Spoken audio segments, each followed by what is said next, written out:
Hi, people have been wondering what I've been up to for the last year or so, so here's a quick update.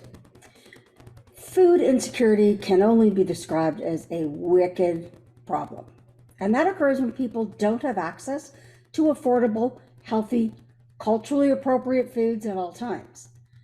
Post pandemic, 10% or more Canadians living in the provinces are food insecure. But if we head north to Nunavut, that rate soars to a high of 80% in remote communities. My research delves into the effectiveness of greenhouses in the reduction of food insecurity in these remote Arctic communities.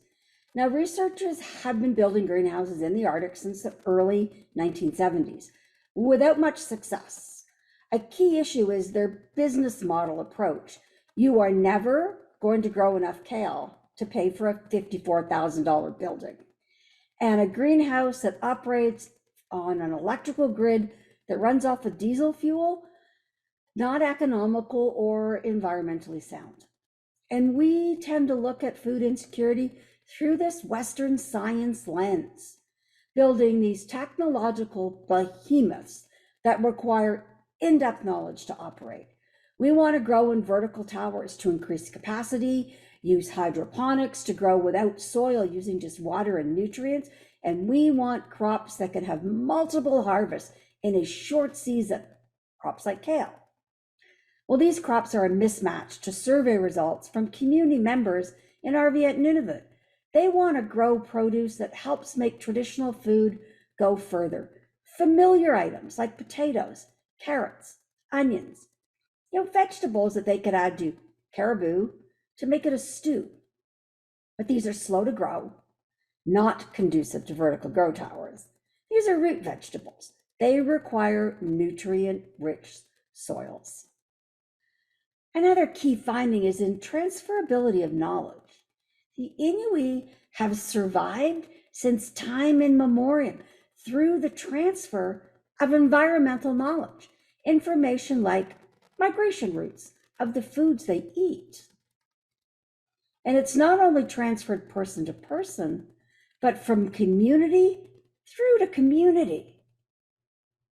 Well, the education provided in greenhouses doesn't appear to have enough transferable knowledge. Only 1 or 2 local residents are trained in that first very short season to run an extremely complicated greenhouse system.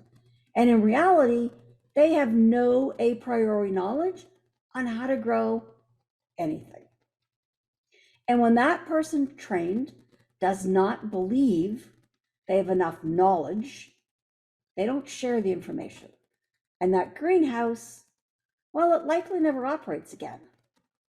Well, in order to be successful, the initiative has to be grassroots, community-led, local people growing the crops that they want to grow, and sometimes not even local government. When it's nurtured, supported through continual education and funding from all levels of government, it then has the opportunity to be a successful part of the reduction of food insecurity in remote Arctic communities. Thanks a lot.